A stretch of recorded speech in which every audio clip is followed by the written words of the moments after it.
जय श्री कृष्णा। आज हम कामिका एकादशी की कथा और एकादशी का महत्व सुनेंगे। हरे राम राम राम हरे हरे, हरे कृष्णा कृष्ण कृष्ण हरे हरे। सावन महीने की कृष्ण पक्ष एकादशी तिथि की शुरुआत 12 जुलाई 2023 को हो रही है। ये तिथि शाम को 5:58 से शुरू होगी, जिसका समापन अगले दिन 13 जुलाई को शाम 6:24 पर होगा। ऐसे में सूर्योदय तिथि को महत्व देते हुए कामिका एकादशी का व्रत 13 जुलाई को रखा जाएगा। धार्मिक मान्यताओं के अनुसार इस दिन पूजा के दौरान पीले रंग के सामानों का उपयोग करने से भगवान विष्णु बहुत प्रसन्न होते हैं, हर भक्तों की मनोकामनाएं पूर्ण करते हैं। मान्यता है कामिका एकादशी का व्रत रखते हुए भगवान विष्णु के पूजन के समय व्रती को पीला वस्त्र धारण करना चाहिए। पूजा चौकी पर भी पीले वस्त्र बिछाने चाहिए। पूजा के दौरान भगवान विष्णु को पीले रंग के पुष्प अर्पित करना चाहिए। यहाँ तक कि सारी पूजा सामग्री पीले रंग की हो। भगवान अति प्रसन्न होते हैं, भक्तों को मनवांछित फल प्राप्त करने का वरदान देते हैं। इसलिए कामिका एकादशी के व्रत में पीले रंग का विशेष महत्व होता है। और अब की बार तो एकादशी गुरुवार की है, तो पीले रंग को जरूर धारण करें। हर साल जुलाई या अगस्त में लगने वाला सावन महीना सबसे शुभ होता है। इस मास को भगवान शिव की आराधना के लिए सबसे श्रेष्ठ माना जाता है। इस समय में सिर्फ जल अभिषेक भगवान शिव की आराधना मात्र से ही सभी कष्ट दूर हो जाते हैं, अटके काम बनने लगते हैं और सभी कष्ट दूर होते हैं। इस बार आपको भगवान शिव की आराधना करने के लिए दोगुना समय मिला है। इसकी वजह सावन का 2 माह होना है। इस बार सावन में 8 सोमवार 4 एकादशी होगी। हर एकादशी का अलग अलग महत्व और फल मिलेगा। इसी वजह से सावन का महत्व और भी बढ़ गया है। भगवान शिव के साथ श्री हरि की पूजा से आपके ऊपर कृपा बरसेगी। सावन माह के कृष्ण पक्ष एकादशी कामिका एकादशी के नाम से प्रसिद्ध है।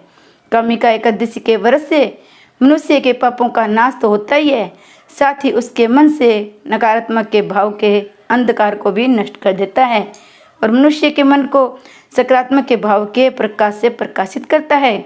ये व्रत सभी मनोकामनाओं को पूर्ण करने वाला है। कामिका एकादशी का व्रत कब है और उनकी कथा सुनेंगे। मनुष्य के बिगड़े काम बन जाते हैं। कामिका एकादशी का व्रत करने से साधक के सभी पाप नष्ट हो जाते हैं। साधक को यह व्रत करने से वाजपेयी यज्ञ के समान पुण्य प्राप्त होता है और व्रती की सभी मनोकामनाएं पूर्ण होती है और साधक को ब्रह्म हत्या, भ्रूण हत्या जैसे पापों से भी मुक्ति मिल जाती है। इस दिन व्रत और पूजन करने को गंगा, काशी, निमिषारण्य, पुष्कर तीर्थ के स्नान करने का समान पुण्य मिलता है। श्री विष्णु भगवान की जय। आगे हम कथा सुनेंगे। युधिष्ठिर ने पूछा, हे गोविंद, हे वासुदेव, आपको नमस्कार है। सावन के कृष्ण पक्ष में कौन सी एकादशी होती है, उसका वर्णन कीजिए। भगवान श्री कृष्ण बोले, राजन सुनो, मैं तुम्हें एक पाप नाशक उपाख्यान सुनाता हूँ, जिसे पूर्व काल में ब्रह्मा जी ने नारद जी के पूछने पर कहा था। नारद जी ने प्रश्न किया, हे भगवान कमलासन, मैं आपसे यह सुनना चाहता हूँ कि सावन के कृष्ण पक्ष में जो एकादशी होती है उसका क्या नाम है, उसके कौन से देवता है, उससे कौन सा पुण्य होता है। हे प्रभु, ये सब आप मुझे बताइए। ब्रह्मा जी ने कहा, हे नारद सुनो, मैं संपूर्ण लोगों के हित की इच्छा से तुम्हारे प्रश्न का उत्तर दे रहा हूँ। सावन मास में जो कृष्ण पक्ष की एकादशी होती है उसका नाम कामिका एकादशी है। उसके स्मरण मात्र से वाजपेयी यज्ञ का फल मिलता है। इस दिन श्रीधर, हरि, विष्णु, माधव, मधुसूदन आदि नामों से भगवान का पूजन करना चाहिए। भगवान श्री कृष्ण के पूजन से जो फल मिलता है वह गंगा, काशी, नैमिषारण्य तथा पुष्कर क्षेत्र में भी सुलभ नहीं है। सिंह राशि के बृहस्पति होने पर व्यक्तिपात और दंड योग में गोदावरी स्नान से जिस फल की प्राप्ति होती है वही भगवान श्री कृष्ण के पूजन से भी मिलता है। जो समुद्र वन सहित समूची पृथ्वी का दान करता है तथा जो कामिका एकादशी का व्रत करता है वे दोनों समान फल के भागी माने गए हैं। जो ब्याई हुई गाय को अन्याय सामग्रियों से ही दान करता है उस मनुष्य को जिस फल की प्राप्ति होती है वही कामिका का व्रत करने वाले को मिलता है।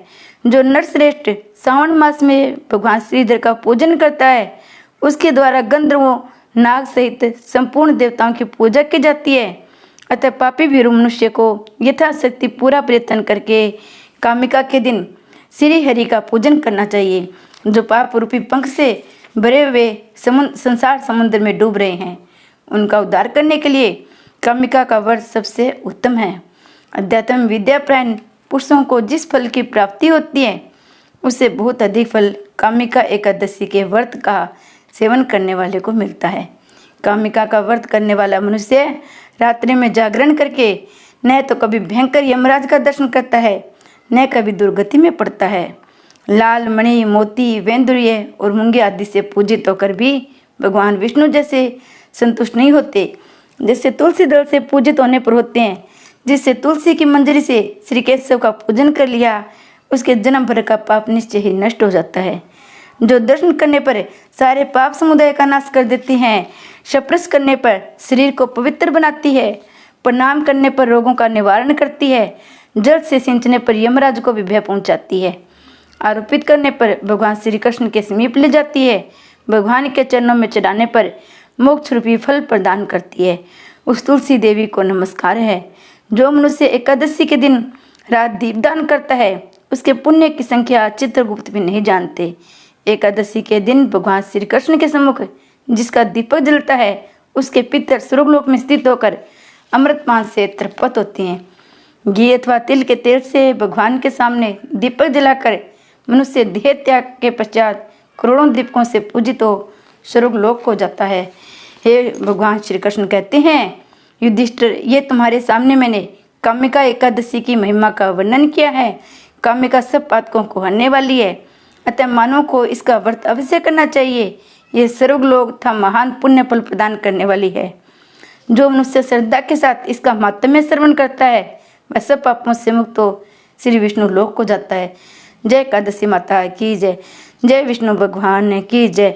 एकादशी का व्रत करे, एकादशी का व्रत न करे तो भगवान विष्णु की पूजा करे, कथा सुने, पिंपल व तुलसी में पानी डाले, चावल का त्याग करे तो भी भगवान उसकी मनोकामनाएं पूर्ण करते हैं। जय श्री कृष्ण भगवान की जय।